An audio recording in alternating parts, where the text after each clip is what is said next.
बिस्मिल्लाहिर्रहमानिर्रहीम। अस्सलाम वालेकुम व्यूअर्स, आप देख रहे हैं डाइनिंग। और आज हम पतीले में ऐसा केक बेक कर रहे हैं जिसके हर स्लाइस में आपको 3 मुख्तलिफ फ्लेवर्स मिलेंगे। परफेक्ट बेकिंग के लिए इस वीडियो में आपको स्पेशल टिप्स भी मिलने वाली हैं। रेसिपी पसंद आए तो चैनल को सब्सक्राइब कर दें, बेल आइकन को ऑल पे कर देने से आपको वीडियो का नोटिफिकेशन सबसे पहले फ्री में मिल जाएगा। इस मजेदार से केक को बनाने के लिए 50 ग्राम हम सॉल्टेड बटर इस्तेमाल कर रहे हैं। मक्खन ठंडा है सो इसे रूम टेम्परेचर पे लाने के लिए पैन में हमने पानी शामिल किया है। हीट को बिल्कुल लो ही रखा हुआ है। तकरीबन 1 मिनट के अंदर ये काफी हद तक रूम टेम्परेचर पे आ गया है। एग बीटर की स्पीड को हमने लो रखा हुआ है। तकरीबन 1 मिनट तक हम इसे बीट कर रहे हैं। इसमें नेक्स्ट हम कोई भी ऐसा ऑयल इस्तेमाल करेंगे जिसकी अपनी कुदरती स्मेल ना हो। ये वेजिटेबल ऑयल है।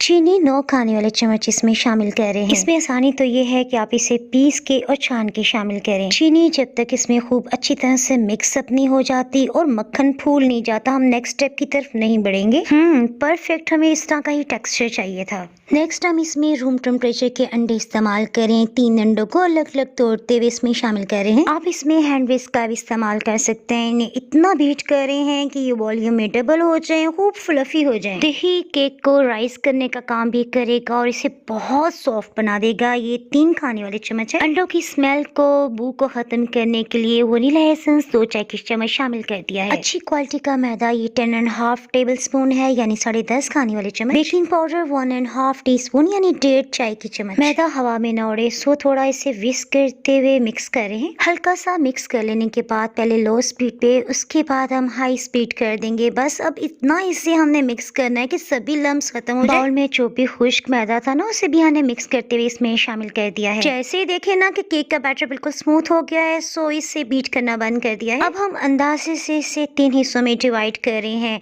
एक हिस्सा जरा सा कम रख रहे हैं। कम इसलिए कि हमने टॉप लेयर पे किसी किस्म की डिजाइनिंग में इसे इस्तेमाल नहीं करना। बकाया बचाने वाले बैटर को हमने बराबर 2 हिस्सों में हल्का सा डिवाइड कर लेने के बाद 2 अलग से बॉल्स में डाल दिया है। एक बैटर का कलर हम लाइट रखना चाह रहे हैं, सो इसमें आधी चाय की चम्मच, अगर आपको कॉफी पाउडर पसंद है तो वो शामिल कर लें। मुझे कॉफी बिल्कुल भी पसंद नहीं है, सो आधी चाय की चम्मच से थोड़ा कम मैंने कोको पाउडर ही डाला है। थर्ड बाउल में 2 खाने वाले चम्मच कोको पाउडर डाला, थोड़ा सा मिक्स किया, कलर थोड़ा लाइट लगा। इसकी रंगत को डार्क करने के लिए और थोड़े तीखे जायके के लिए 1 चाय की चम्मच हमने कोको पाउडर और 1 टेबल स्पून ऑयल डाल के दोबारा से मिक्स कर लिया था। बेकिंग मोल्ड का साइज 6.5 इंचेस है। इसे हमने ऑयल से ग्रीस कर लेने के बाद बटर पेपर लगा लिया। इस केक की रेसिपी में तो हम पाइपिंग बैग्स का इस्तेमाल कर रहे हैं, लेकिन मेरी जो सेकंड रेसिपी थी जब मैंने चैनल बनाया कलर मार्बल के, उसमें हमने 3 कलर्स दिए थे और उसे हमने चम्मच से फैलाया था। अगर आप वो रेसिपी देखना चाहें तो colour marble cake bye dining और सर्च करेंगे ना तो आपको रेसिपी मिल जाएगी। इसे लास्ट में अच्छी तरह से टैप कर लिया था ताकि इसमें किसी किस्म के एयर बबल्स हैं तो वो रिलीज हो जाए। वनीला और चॉकलेट फ्लेवर में थोड़ा थोड़ा सा बैटर हमने बचा लिया था, इसे हम डिजाइन बनाने के लिए इस्तेमाल कर रहे हैं। यहाँ बराबर फासला रखते हुए डबल तिरछी लाइन हम ड्रॉ कर रहे हैं। आप इस टी टाइम को सिर्फ और सिर्फ कुकिंग ऑयल के साथ भी बना सकते हैं, लेकिन अगर हमने जिस तरह से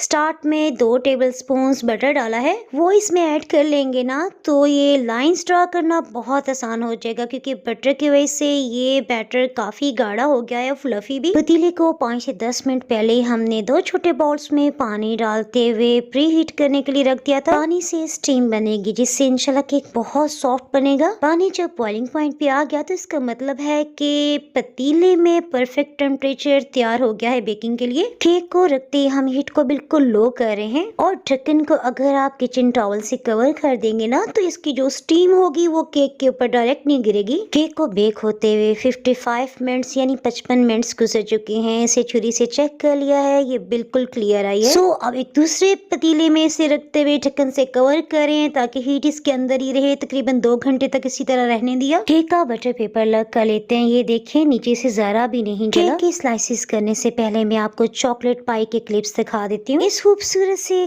केक या पाई की रेसिपी अपलोड हो चुकी है। अगर आप ये देखना चाहें तो ऊपर आई बटन में आपको लिंक नजर आ रहा होगा, उसे क्लिक करके आप इसकी डिटेल रेसिपी देख सकते हैं। वापस हम अपनी रेसिपी की जानिब आ जाते हैं। केक के स्लाइसेस करते हुए भी आपको महसूस हो रहा होगा कि कितना सॉफ्ट बना है। रेसिपी पसंद आए तो वीडियो को लाइक और शेयर करना बिल्कुल भी ना भूलिएगा।